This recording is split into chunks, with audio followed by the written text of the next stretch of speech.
The CBS Radio Mystery Theater presents... Come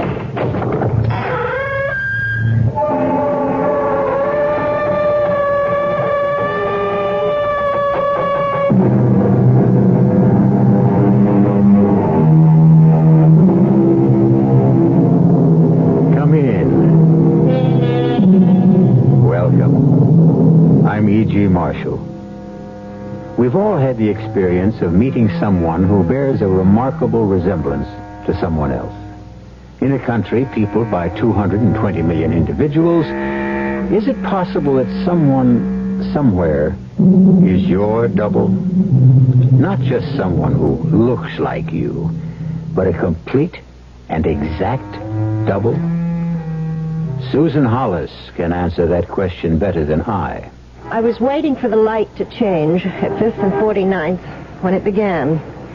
A stoutish, stylish, older woman was headed past me for the door to Saks when suddenly she stopped, and her jaw dropped, looking for all the world as if she was seeing a ghost. Helen Roberts! I can't believe it. I'm afraid you've made a mistake. Oh, not me, honey. Don't try to tell your one-time friend and next-door neighbor that you're not Mrs. X. Daniel Rogers of Sterling Drive in Sandport. Nope, just plain Susan Hollis of Jackson Heights, Queens. Okay, that's the way you want it. Heaven knows I want no part of you. I'm only sorry to see you looking so well after what you did. By this time, the way you were going, I thought you'd have been long dead.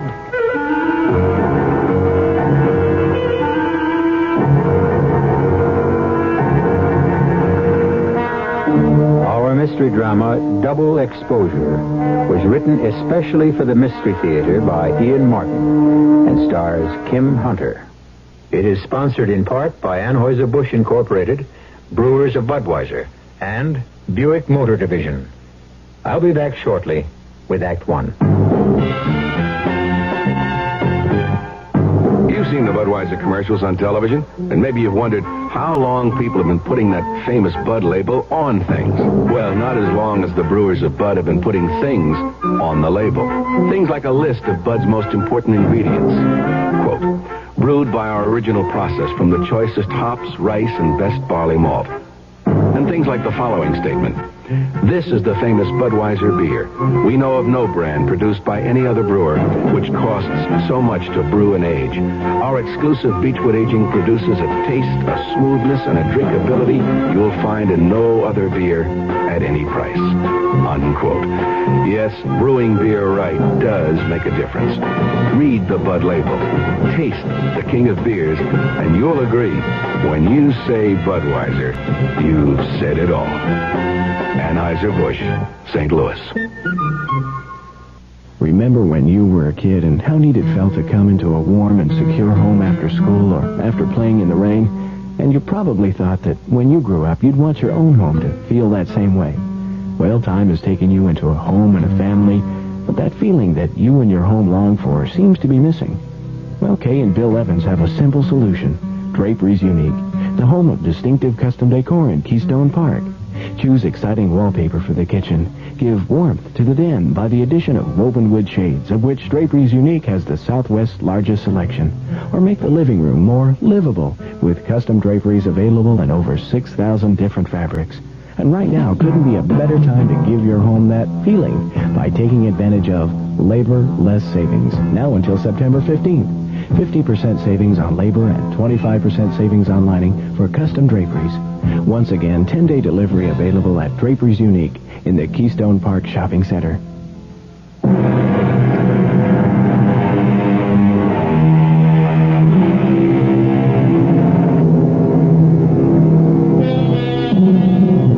This is a tale of today, a search for a dark and clouded past. A haunting story of chance encounter, if there is such a thing. Or is everything predestined from the moment we come into the world, crying for the warmth and comfort we have left? This is a story whose present is buried in the past, to be lost and found again in the future. But it is not my story. It belongs to Susan Hollis. Well, it wasn't a very pleasant encounter, but it was just a small mistake in identity. something to be disregarded. But in the meantime, the light had changed, and I stepped off the curb. And it happened again. This time it couldn't be waved away as easily. It changed my whole life. Helen. Well, I'll be damned. Look, I'm not... All these years looking for you, and the first day I'm back again in the U.S., you're the first person I run into. Look, I'm sorry, but I am not Helen. Oh, now, look, you can't get away with that. Don't you think I know my own wife? What? Oh, come here. We better get back on the curb. We're blocking traffic. Here, let me give you a hand. I wasn't going back this way. I wanted to cross. And I wish you'd listen to me. I am not Helen Roberts.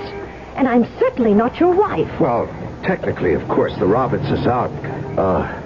What is the name now, anyway? My name is of no importance to you. Now, if you'll be kind enough to let me go... Come on now, Helen. Give me a break, huh? Now, let's go somewhere for a drink, and I can at least tell you about the children. Or don't you even want to hear about them? Mister, will you listen to me, please? I have never been your wife. I've never seen you before in my life. But I just saw you talking to Lillian Freiberg before she went into the store. I never saw that woman in my life before either. This is getting like a nightmare. Look, I just... Helen, don't want to... please be reasonable. Now, if you don't want to talk here, give me a phone number or an address where I can reach you. Let me go. Or I warn you, I'll holler like all get out for a cop. I'm sorry. And once more, just so maybe it will sink in, I am not who you think I am. I would have laughed at the whole thing, except they both seemed so darn positive. All afternoon, the incidents came back to haunt me and annoy me. Because of them, I kept making typos and got so behind in my work. I finally did forget the whole silly thing in a rush to get all my letters typed in time to make the subway before the rush hour. But having dinner with Ed that night, he came back to me. And I told him about it. You sure you don't want dessert? No thanks, Ed. Just enough room to finish my coffee. You go ahead, though. Not me. I'm having trouble squeezing into my uniforms right now. Sitting in that squad car does it. On you, it looks good. On me, it looks just as bad as anyone. Except it don't matter all that much. What do you mean? If I got all the way back down to 175, I still couldn't get anywheres with you. Ed, please. Our friendship is too valuable to me. Let's not start that again. Oh, don't worry. I took my licks on that 2 years ago. Well, I say 1 year ago. If you were sweet and kind, Ed. To wait that whole year after Carl died. Well, I had to give you a chance to shake down, Susan. That was one rough marriage. Poor Carl. 2 months we had. And then 4 years in a wheelchair. Well, it's the risk you take when you're a cop. At least the way it's turned out, he left you a pretty rich woman. All the money in the world couldn't make up for... Oh, Ed, for heaven's sake, let's get off this old merry-go-round. Oh, I'm sorry, baby. Guess I started it because I keep reaching for the brass ring. So, yeah, let's change the subject. You still a little shook over what happened this afternoon? You're stupid, I guess, but I am. Honey, you should spend a couple of days at the policing house where we run lineups. You any idea how hard it is to get a solid identification from a witness or a plaintiff? You're talking about someone who's seen the other person once. These two people were a next-door neighbor and a husband. Whoever she is, boy, this woman has got to practically be my twin. It's fascinating. I'd love to see her just once. If I was you, I'd just leave it lay. Why? Well, maybe it's just I'm a cop and I smell things that ain't there. But, you know, you're worth a lot of dough. And you were in the papers. If anyone who could recognize me from that graduation picture would have to be psychic. But, I guess you're right. It's kind of a funny feeling knowing that somewhere around you have a double. But, I'll take your advice and put it out of my mind. Cheers.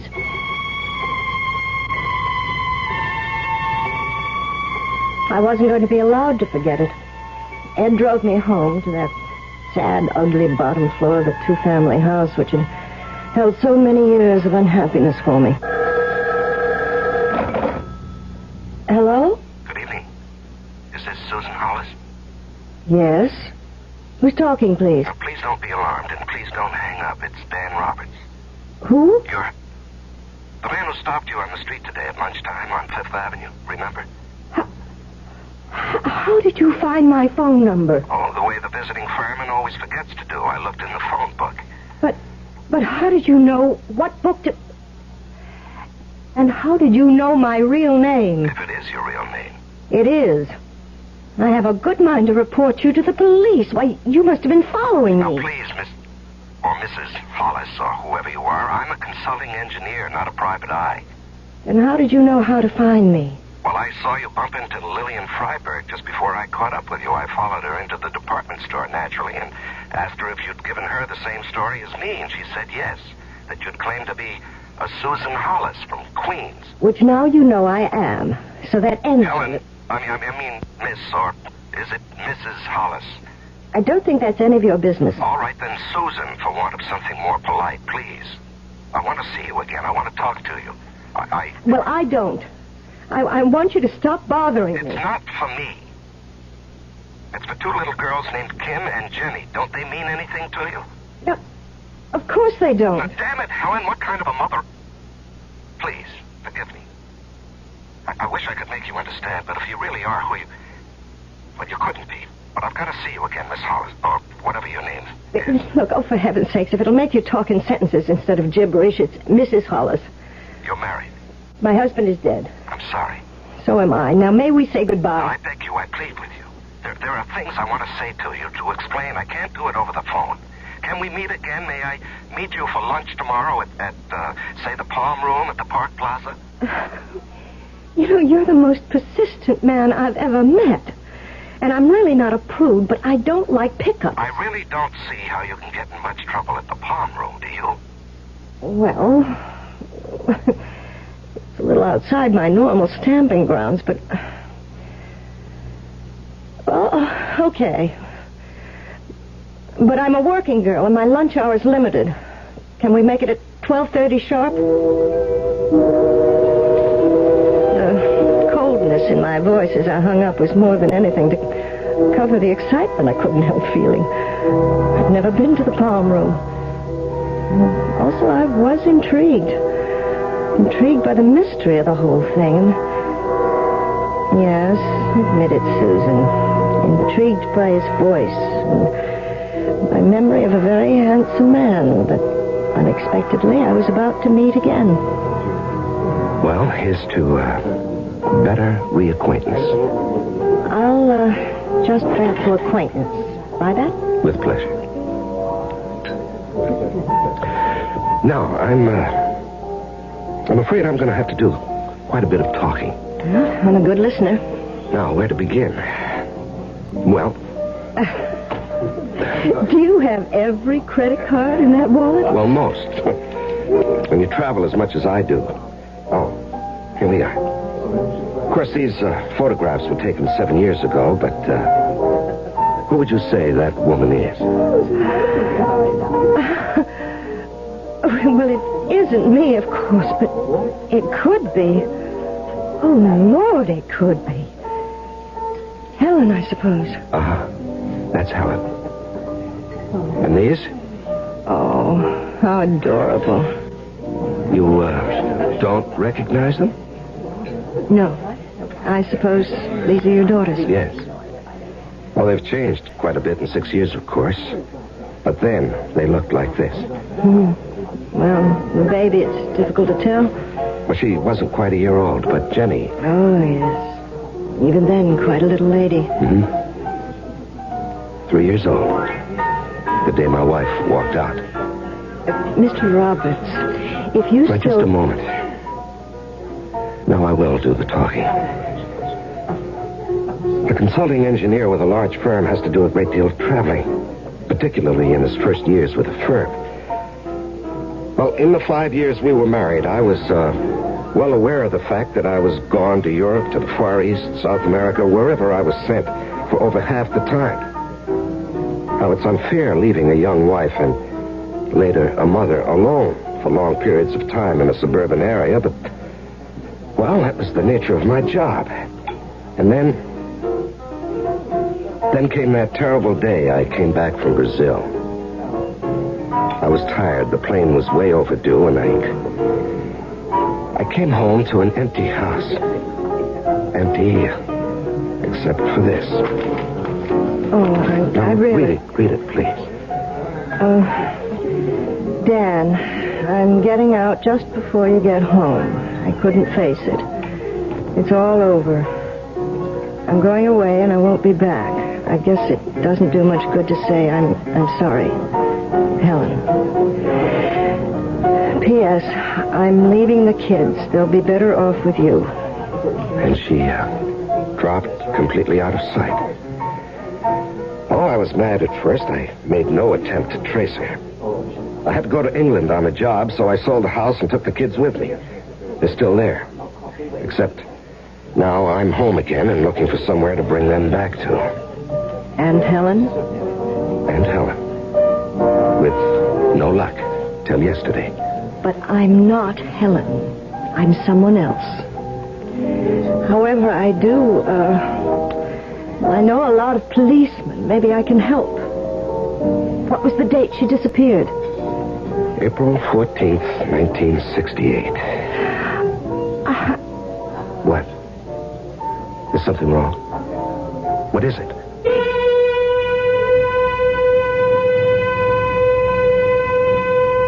Why would Susan start so at a particular date? There's been no doubt in our minds from the very beginning that she is exactly who she says she is. Is it possible that in some way there is doubt in her?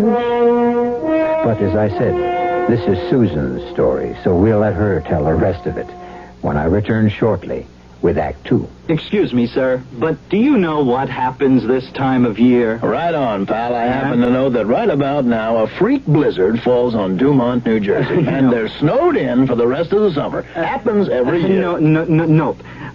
You see, what happens this time of year is that you can get a particularly good deal on what is perhaps the most luxurious mid-size car on the market, the mid-size Buick Century Regal. Well, what good's a car when you're hopelessly snowed in? Well, that's a point. Spruce and maple trees give us the violin.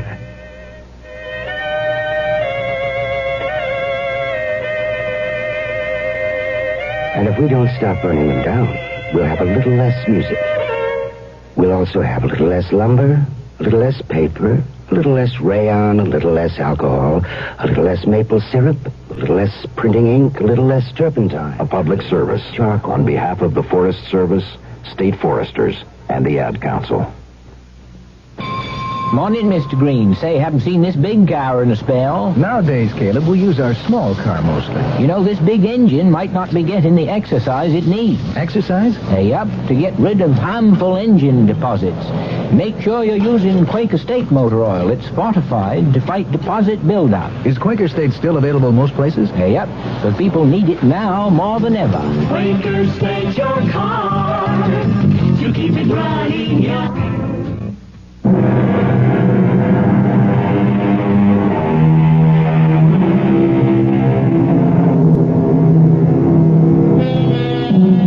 In the beginning, this was a simple case of mistaken identity. The only complication possibly being that both the identifiers seemed so positive, so unconvinced by Susan Hollis' claim that she was not Helen Roberts. Then, just at the moment when the more important of the two people, Dan Roberts, appeared to indicate he had been mistaken, Susan herself, hearing the date that Helen Roberts disappeared, has a strangely guilty reaction. What is it? Something wrong? What is it? Nothing. It's just you mentioning the 14th. It's a date that happens to be very important in my life, too. That's all. Important how? Look, how long were you married to Helen? 4 years. And you met her in a... How did you meet her? That's not what you were going to say at first. You haven't answered my question. Okay. I met her in a hospital. Nothing serious. I broke my damn fool leg skiing, and they flew me down from New Hampshire to have it set. What hospital? Physicians? Why? Why all the questions, the interrogation? Look, I don't want to talk about it. As a matter of fact, I think I'll just skip lunch. Now, wait a minute. I brought you here to make a truce. Well, it's having that drink in the middle of the day. I'm not used to Now, it. what you need is some food, and here it comes. I really think I should leave. Will you do me one favor? Finish lunch with me. Food is what you need, and I promise we won't mention Helen or the past. What shall we talk about? Us. Just as if it was our first date, which I hope it is. But what I really mean is, I hope it's not the last.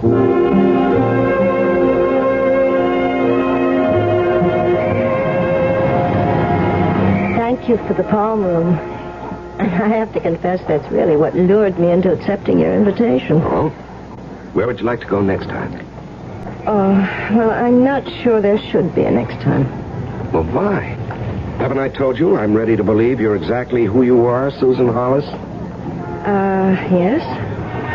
But you haven't told me exactly why.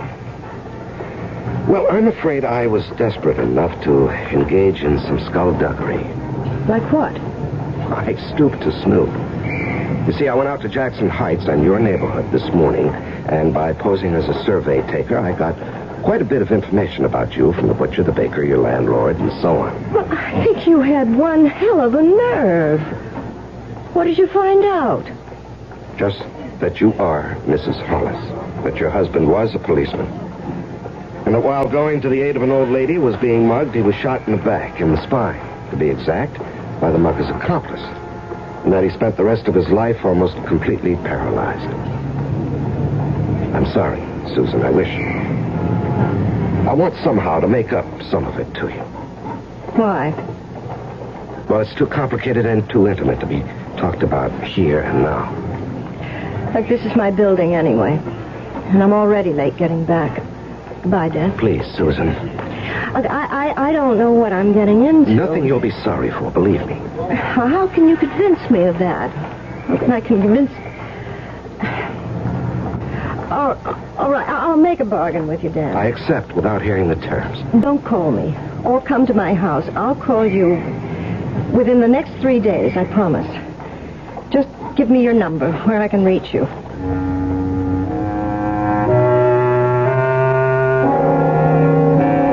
I still think it was a crazy thing to do, Susie. Oh, I should never have called you last night to tell you how he'd gotten my phone number. Well, that's why I trailed you today. Well, what did he want to talk to you about? 2 things, really. And they both sort of surprised me. How? Well, first off, he showed me a picture of his wife. Huh? And even given the fact that it was taken 7 years ago, the resemblance was absolutely uncanny. A picture can be touched up so you couldn't tell her from your own mother if you start from someone who looks near enough alike. But why would he want to do anything like that? What would be the point? Just to meet me? Why not? Oh, Ed, you're sweet. Maybe I'm something very special to you, but I'm not nearly as attractive as you. You'd be surprised how attractive even the ugliest dame with 250,000 fish in the bank, to say nothing of Carl's insurance and your own savings, can look to a guy who lives off of women. Look, you can't think that about someone as sweet and as nice as Dan. Oh? Hey, we're on a first-name basis now already? Well, Oh, you don't have to tell me. I could tell by the way he was turning it on. He was getting to you. Oh, look, damn it, I don't like being spied on. Well, I'm just trying to watch out for you. Ed, I know, I'm sorry. It's just the way he talked about his wife, even after she'd walked out on him like that. Walked out on him like what?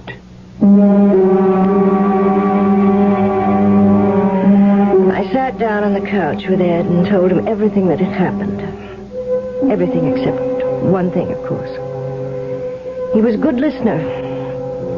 Finally, there wasn't any more to tell except my own side. And that I wasn't telling anyone, except Dr. Vane. Are you going to see him again?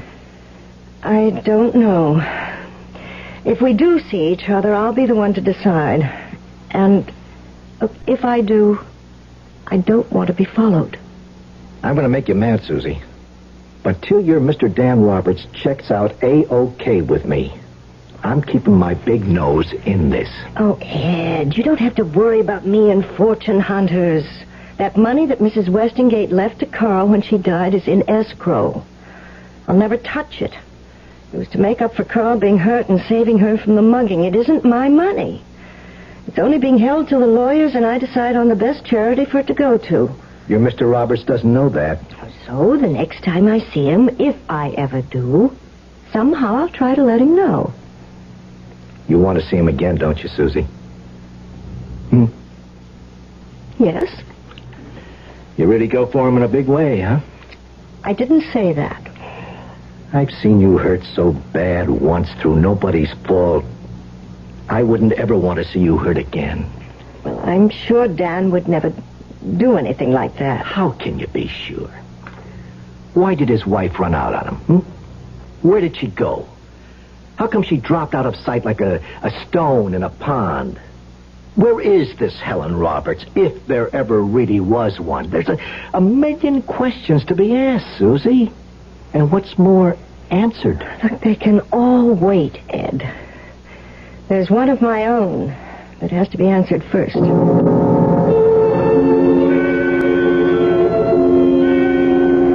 I'd made the appointment the moment I got back from lunch with Dan. Heaven knows I'd have made it for that same day, but Dr. Vane was out of town.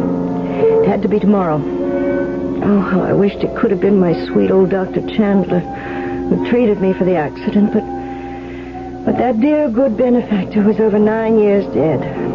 His secrets, if there were any, had to lie with Dr. Vane. I do remember you, Miss Ainsley. I'm sorry. Mrs. Hollis now, isn't it? Yes, that's right, Dr. Vane. Even though I was Dr. Chandler's assistant at the time, I don't know if you recall me. Oh, of course I do, vividly.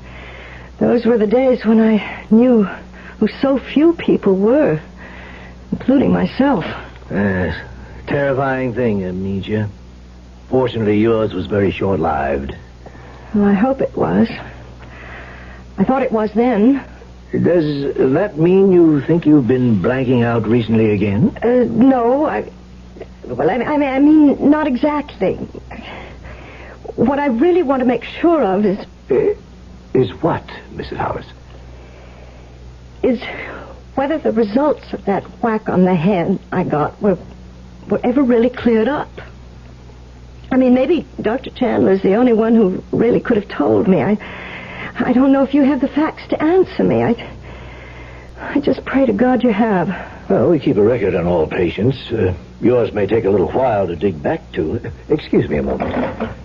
Nurse, will you look up for me in the inactive file a patient of Dr. Chandler's, Miss Ainsley. That's Ainsley, first name Susan. Now, while we're waiting, why don't you tell me what's worrying you? I'll have to begin at the beginning.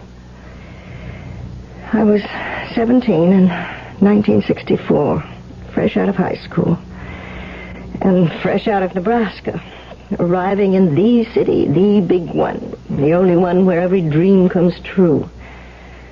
Some of this only came back later, you understand, but I'm trying to tell it in one straight line, or maybe I'll get you lost, too. I understand. Tell it any way you want to.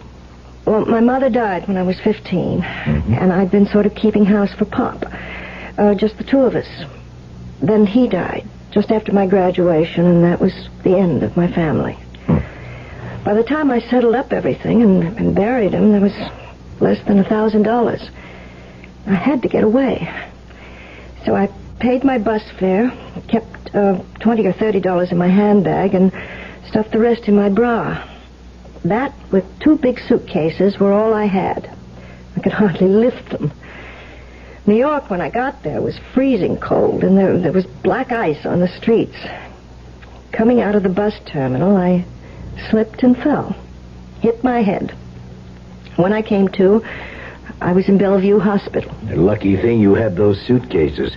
I can recall Dr. Chandler telling me about you and saying if they hadn't broken your fall, you'd probably have broken your neck or ended up with a really serious skull fracture. Oh, not to know where I was, where I came from, my name, nothing. Somebody had stolen my pocketbook with every piece of identification I had. I don't think I'd have ever remembered anything Dr. Chandler hadn't tracked things down for me. But he did. Not only that, he got me the job and training here at Physicians Hospital as a nurse's aide. And when he died, he left me enough money to go through secretarial school. In every way, he gave me a chance at life. Yes. Amnesia is a frightening condition, but it didn't take you long to get your name back. Well, it was 2 months. I know that Dr. Chandler gave me an identity and a name. But was it the right one? What? Was he just so sorry for me that he made up a name and a background and got people to call me from Lincoln and to write letters just so I could be called somebody named Susan Ainsley? But that's who you are. It's who I thought I was 2 days ago. Now I'm not so sure. I'm here today to find out if it's possible that I might be someone else. Someone called Helen Roberts.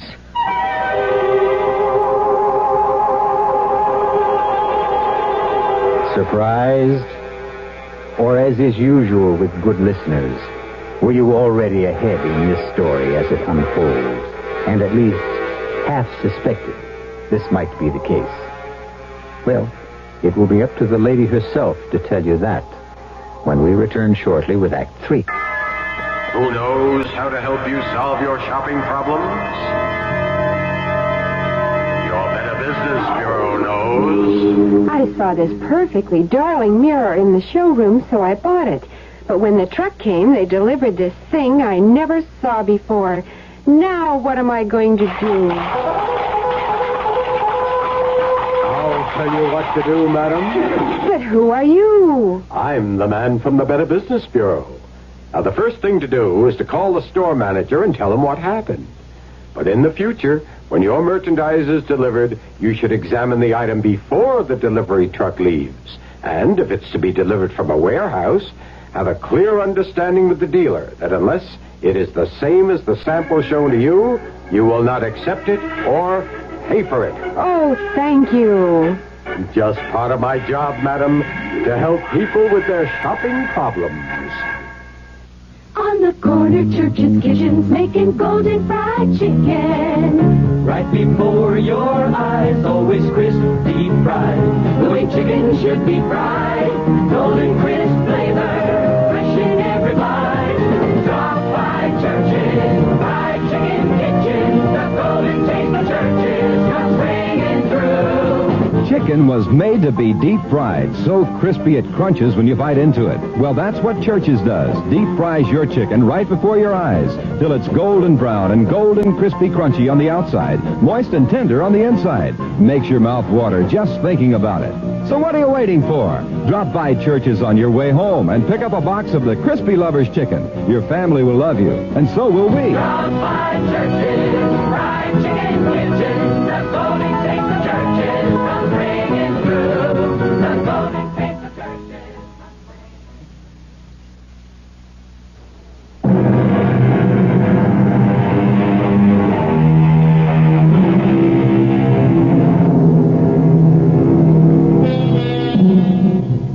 Confusing story, isn't it? With all its twists and turns.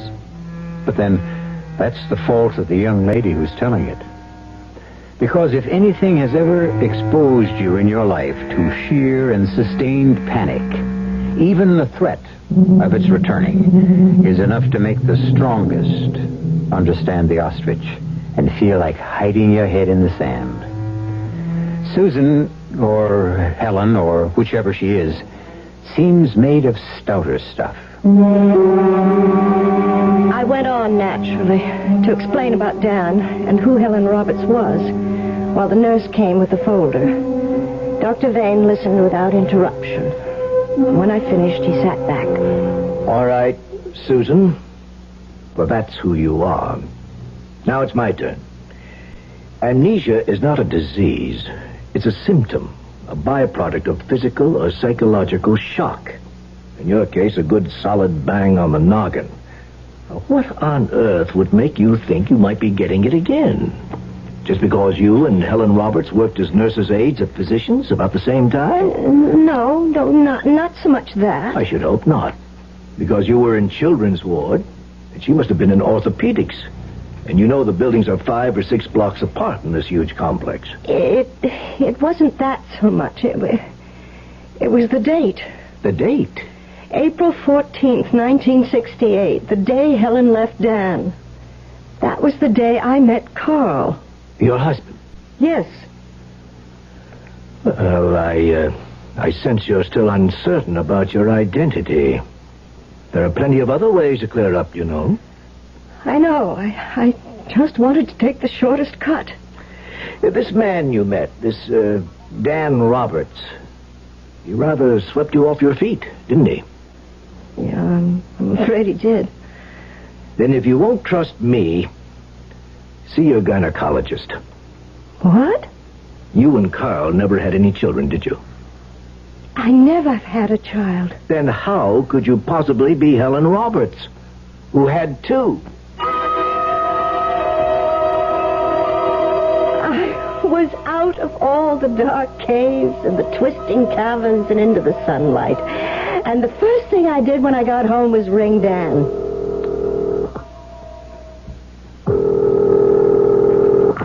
Hello? Dan? Yes, who's this? The problem lady. Susan. Is that offer of a date still open? Just name the time. All right, tomorrow. Friday night. Where do we go? I'll pick you up at your office after work, and, we'll drive up into the country and have dinner.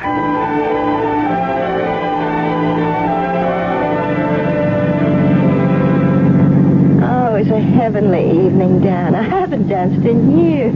I was so clumsy. Oh, that was me. I haven't danced in even longer, but it was good. I'll take every bunion and blister happily and come right back for more. Oh, you couldn't have stepped on my feet. I was floating. What are we stopping for? We're home. That is, you're home. Oh, shucks.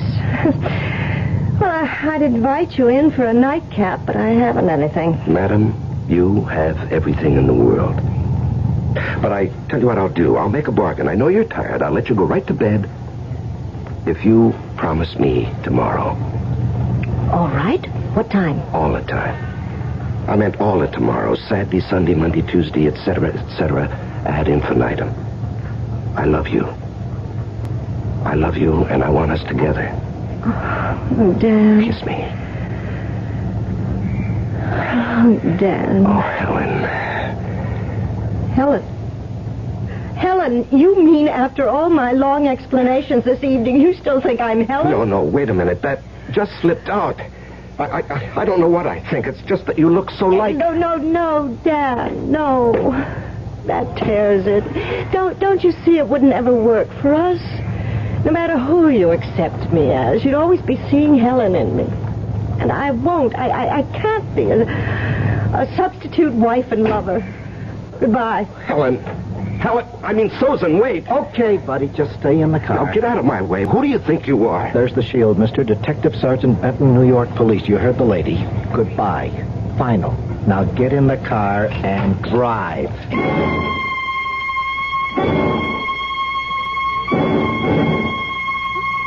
Oh, I know you meant well, Ed, but why did you have to butt in? The way it looks, you're better off without this guy. You could be right about that, but I'd like to mind my own business. This isn't any business for you. I'm telling you, I got this straight from the Sandport police. They ain't closed the file on this guy Roberts. The way his wife disappeared and all. Okay, so she took a powder. That happens. But why doesn't she show up anywhere else? Huh?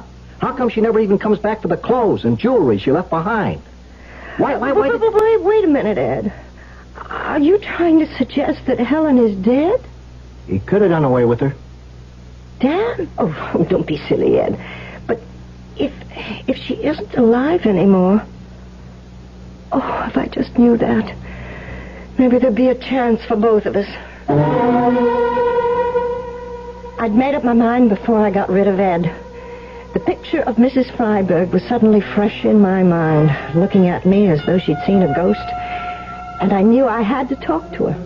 I took the 9 o'clock train to Sandport the next morning, looked her up in the book, and took a taxi to her house. It's the craziest, mixed-up thing I ever listened to. But I believe you, Susan Hollis. Well, with a birth certificate, driver's license, Social Security Oh, card... forget those, honey. They could be faked. I'll tell you why I believe you. I thought about it that day after I bumped into you this week. You couldn't have been Helen. Not in a million bunch of Sundays. Not the way you look. But I've seen a picture of her. We're practically double. You saw a picture of her the way she was before she ran out on Dan. But the way she was the last time I saw her. Nobody could come back from that to looking like you. When was the last time you saw her? Where? Oh, year and a half ago, 2 years ago. I went with some friends to an off-Broadway theater. There was a block right around the corner that's Frosty Row. You know, the men come down and pick them up by car or taxi. Helen was one of them. Oh, what a mess she was. She pretended not to know me. Said her name was Crystal White. I remember that name because it was such a stupid alias. And, oh, my dear, the way she looked. She was on drugs. I could tell. Oh, why did she run away from Dan, Mrs. Freiberg? Oh, the bored, the jaded suburban wife. Oh, this kind of routine was never for someone like Helen. You could have pushed a meat skewer through her ears and hit nothing. Nothing in her head but bells. And Dan married someone like that? I'll give Helen her due. She tried. Even the kids. But she just couldn't cut it. Dan being away so much didn't help. She started in with marijuana. I could smell it sometimes when I went over there. Then when Dan came home, I suppose she graduated to the hard stuff. Easier to cover up. Oh, and that damned Ernie. Ernie? Oh, he used to drive the delivery truck for High Hill markets. Everybody takes from them around here. He was a pest. Tried to make all the housewives, and with that set of muscles and that wavy hair, I'll bet his score wasn't bad. I'm sure he was also peddling drugs. I know he was Helen's supply. Just as I know it was him she took off with that day. Oh, that poor, silly jerk.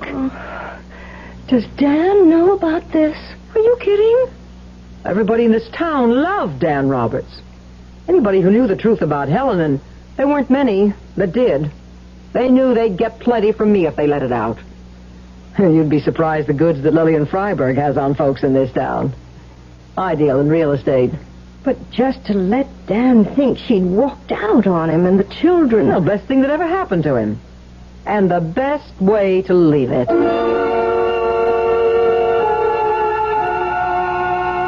it was a sad, long ride in from Sandport.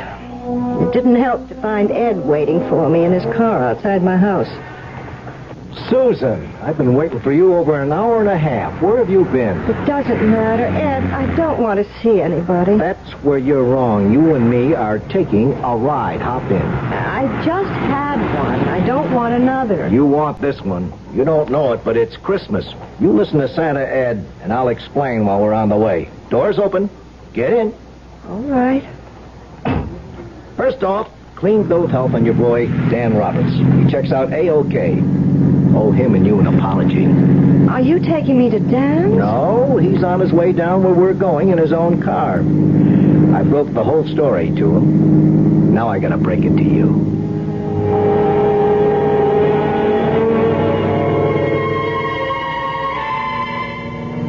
I could have saved myself the trip to Sandport. Ed and his boys, with the help of the Sandport police, had checked out that whole story. Only they'd taken it a giant step further, to a halfway house in Brooklyn, where we were headed for now. I had all her things out on the desk already, you see, for the other gentleman, her husband. Mrs. Whittle, this is the young lady I told you about. Oh, yes. Oh, just let me change my glasses. These are for reading, and the others are... Oh, my, yes, you do. Just like her. Before, you know. Before? Before she got hooked on those awful drugs. They come here only at the end, really. Oh, I can't get over it. The sergeant only showed me your picture, and you didn't look like more than, well, sisters. But seeing you in person and comparing it to this picture, regular twins. Oh, Ed, why did you bring me here? What difference does it make? I just thought, Susie, that you ought to know your rival is gone for good and all. Now, if he's what you want, you don't have to play second fiddle anymore. Where's Mr. Roberts? He went over to the grave. He said to ask the lady if she'd join him there. You know where it is, Sergeant. Yeah. I'll show her where.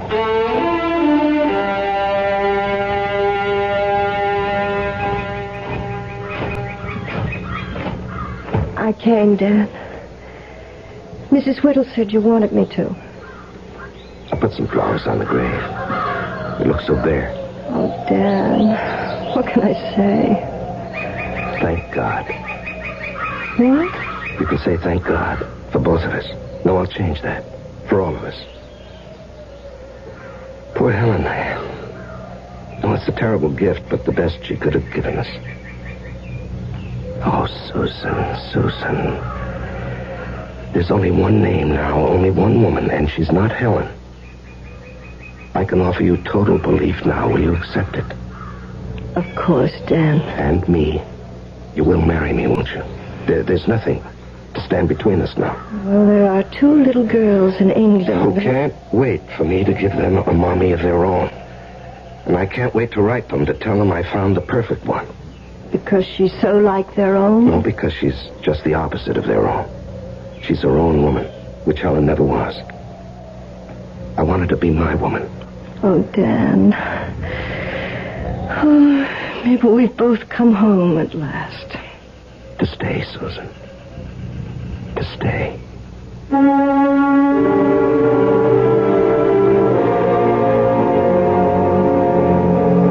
A little like having been in a maze, isn't it? Twisting and turning, running into dead ends, the feeling of frustration, and a lurking, haunting feeling that maybe there is no way out, especially if the labyrinth is dark enough, as it was for Susan. And Dan, for them, for all of us, when we do find the way out at last, how much brighter the day is. I'll be back shortly. Pardon me, miss. Uh-huh. Can you tell me what happens this time of year? Rhubarb reaches its peak. Nope. Muskmelon reaches its peak? No. Oh, does it in any way involve something reaching its peak? No, not really. Oh. What happens this time of year is that you can get a really outstanding deal on Buick's small but surprisingly elegant Apollo. And with what's happening to prices, you may never have a better chance to buy a Buick, huh? Hey, I know what happens. Yeah? The buzzards come back to Hinckley Ridge, Ohio. Oh. Uh-huh. I hadn't thought of that. Once upon a time, there came to pass a new law, and great changes came over the people. They were happy and busied themselves at work they enjoyed. They were kind to the earth, and it gave back to them. No one had to lock doors or put fences around their land. Everyone had enough to eat. The sick and the aged were cared for. The people stood proud and tall. In the land of make-believe, there were no poor. The Campaign for Human Development is working to make the same thing happen in our real world. Campaign for Human Development, United States Catholic Conference.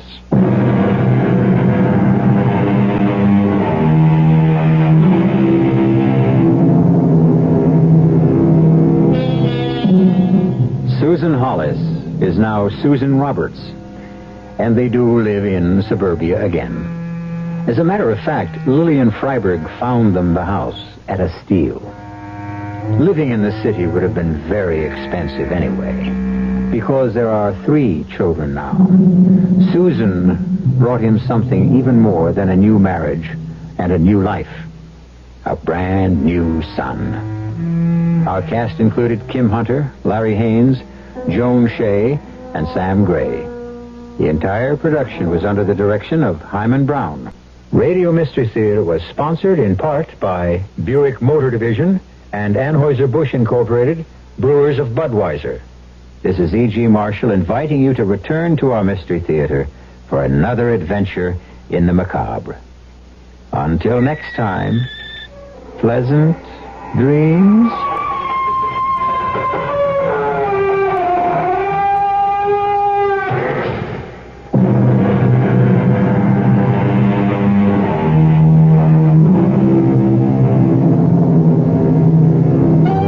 For the best food anywhere in town, hop in the cafeteria. There's a handy Wyatt close to you. The food is great. And thrifty, too. At your nearby Wyatt cafeteria. Eat out at Wyatt's Cafeterias tonight. There's one in your neighborhood. It's the goodest. It's cheaper than eating at home. Eat at your nearby Wyatt cafeteria. When we got a lot of wash we gotta do, and all the skirts and shirts are dirty through and through, that's when we're glad for Fab. Clean, so clean, lemon fresh and too. Fabs are seen, a booleana do.